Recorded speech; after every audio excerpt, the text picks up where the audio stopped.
Hervé Fratas, je suis romancier, je suis conteur, conteur de scène et aussi conteur dans le public, conteur de rue. J'ai été nouvelliste, j'ai écrit beaucoup de choses et pour l'instant j'écris surtout des romans historiques avec une petite base de fantasy et des romans qui sont relatifs aux nordiques, aux anciens nordiques. J'ai aussi écrit avec mon ami Gilles les contes et légendes de Normandie et également avec mon ami Gilles Pivard, j'ai écrit les deux chants du cygne.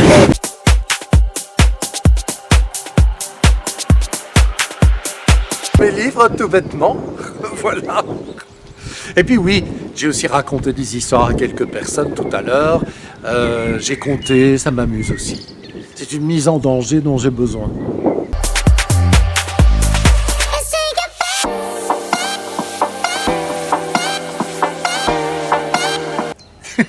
Oui, deuxième question qui me fait rire, c'est vrai que c'est pas évident, hein. Oui, j'ai vendu quelques livres, absolument.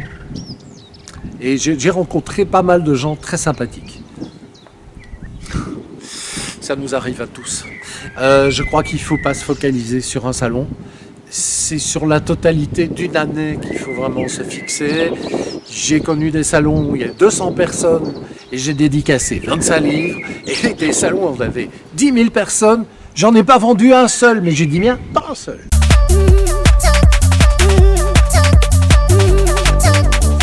Alors, 1, je ne me drogue pas, 2, je ne bois pas, 3, je crois que je râle beaucoup.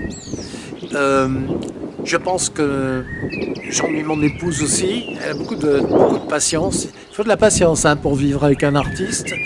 Et puis, j'ai un secret espoir, c'est de me dire que de toute façon ça va marcher d'une manière ou d'une autre et que si je ne le fais pas, j'aurai honte.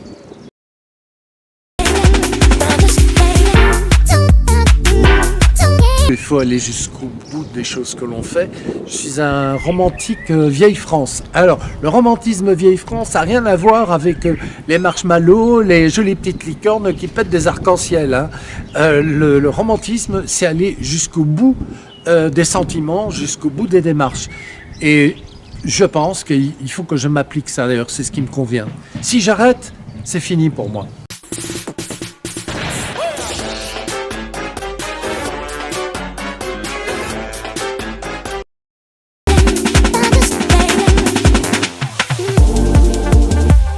C'est une bonne question, j'ai jamais calculé. Je pense que je dois avoir écrit une bonne quinzaine de livres et 60 nouvelles, oui. Les nouvelles, j'en suis plus sûr parce qu'il y a eu un moment où j'ai arrêté. J'avais calculé 60. 15 livres et 60 nouvelles, oui.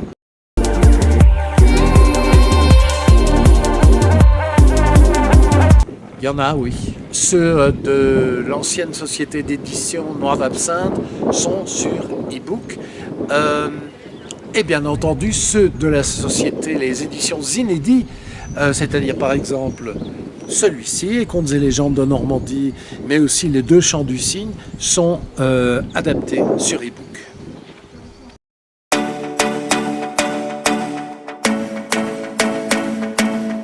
Celui-ci par exemple, je pense 3 mois, mais on a travaillé à 2, donc ça a été assez facile.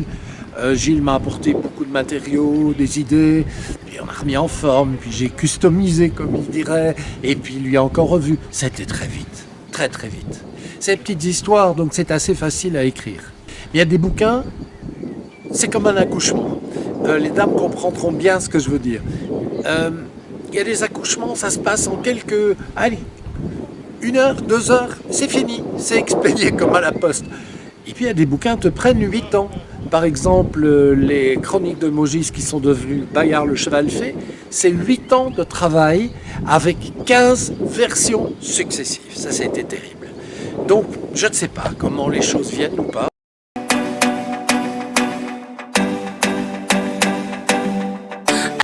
Oui, c'est vraiment un message bateau. Il y a même des chansons qui ont été faites là-dessus. Il faut aller jusqu'au bout de ses rêves. Et qu'importe le dira-t-on, on s'en fiche. Tu veux le faire, tu as besoin de ça, accouche de tes histoires. Tu verras ce que ça donne après.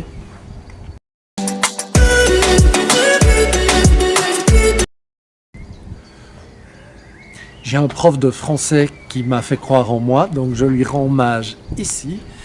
C'est Claude Sautiot, qui était un professeur de français que j'ai eu à Bruxelles, qui m'a obligé à m'améliorer, à ne pas me baser sur mes soi-disant connaissances de l'époque et à toujours travailler, à me remettre en question.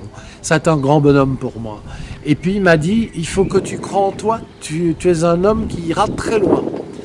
Alors je ne sais pas si j'étais très loin, je suis allé de Bruxelles jusqu'en Normandie, ça fait 450 km, mais en tout cas je le remercie beaucoup.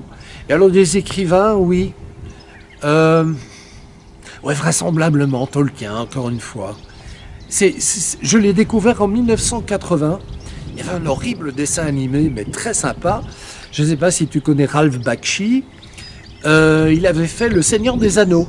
C'était très mal foutu. Et quand je suis sorti de la salle de cinéma, j'ai fait « Ouais, c'est ça que je veux écrire !» Et j'ai commencé. Ils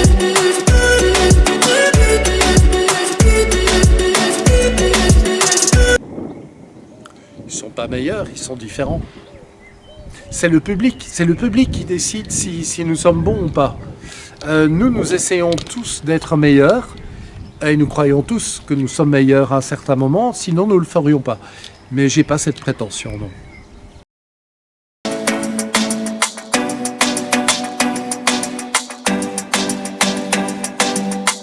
Le plus influencé, c'est Alexandre Dumas, et puis après, l'immense John Ronald Reuel Tolkien.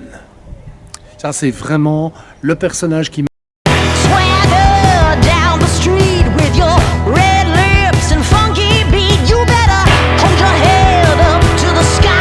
Oui. Alors, les scènes de bataille, tiens, par exemple, eh bien, j'écris souvent avec du rock, du hard rock ou du métal. J'aime beaucoup ça, le métal. Si je veux raconter une histoire d'amour ou une histoire un petit peu rêveuse, j'écoute Texas. J'écoute aussi de la musique classique. Par exemple, Nuit sur le Mont Chauve, ça c'est une musique qui me transporte.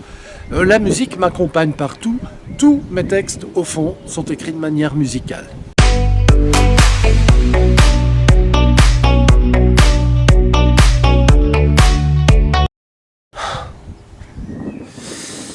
L'inconvénient, c'est que ça te pompe beaucoup d'heures sans aucune certitude de succès. Si tu es là pour avoir du succès, c'est même pas la peine de commencer. En revanche, l'avantage, c'est que tu voyages, que tu es dans ta bulle et qu'il n'y a personne qui peut venir t'embêter dans ton univers. Tu es le maître de ton univers, mais tu as intérêt à être un Dieu bienveillant vis-à-vis de ta créature.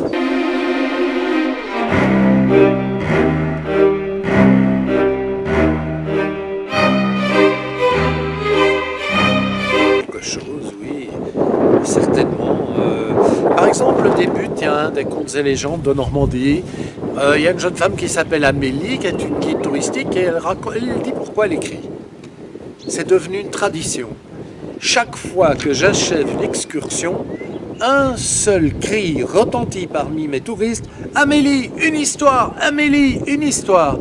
Et au fond, vois-tu, c'est ce que mes lecteurs me demandent. « Pierre, une histoire! Pierre, une histoire !» Et là, je m'assieds au coin du feu et je raconte mon histoire d'un bout à l'autre. Alors, il y a beaucoup de choses à citer.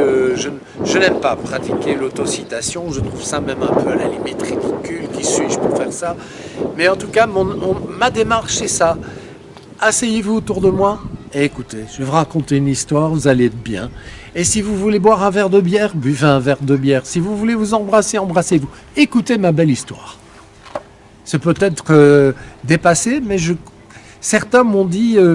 Le site Idavol, qui est un site qui est consacré à la culture nordique, m'a décerné le titre « Oh, combien enviable !»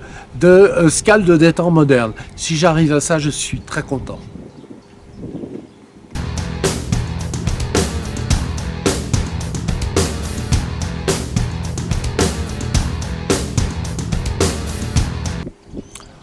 Ah ben c'est simple. D'abord, on peut les commander en librairie. En tous les cas, pour tous les livres des inédits, on peut les commander en librairie. Pour ce qui est de noir d'absinthe, il faut les commander. Voilà. Bien sûr, j'allais oublier, honte à moi, les excellentes éditions Orep, bien connues en Normandie. Là, j'ai publié plusieurs livres là aussi. Et ça, c'est très facile. On va en librairie, il y en a partout. On commande par Internet, tu reçois sous les quelques jours. Très content d'avoir plein de lectrices et lecteurs avec qui je peux échanger, absolument. Et puis, je fais connaître ma petite vie artistique. C'est sympa. J'ai souvent des gens qui me parlent avec humour, parce que c'est ce que je partage, je crois, avec le reste de l'humanité. Et j'ai aussi parfois des gens qui me donnent de très bonnes idées et qui me font des suggestions. J'ai rarement eu des échanges désagréables comme on voit trop souvent sur les réseaux sociaux. Ça, il n'y a pas. Il suffit de faire Pierre Fratas Facebook et hop, ça s'inscrit, c'est magique, sur Google. Et j'apparais dans toute ma splendeur.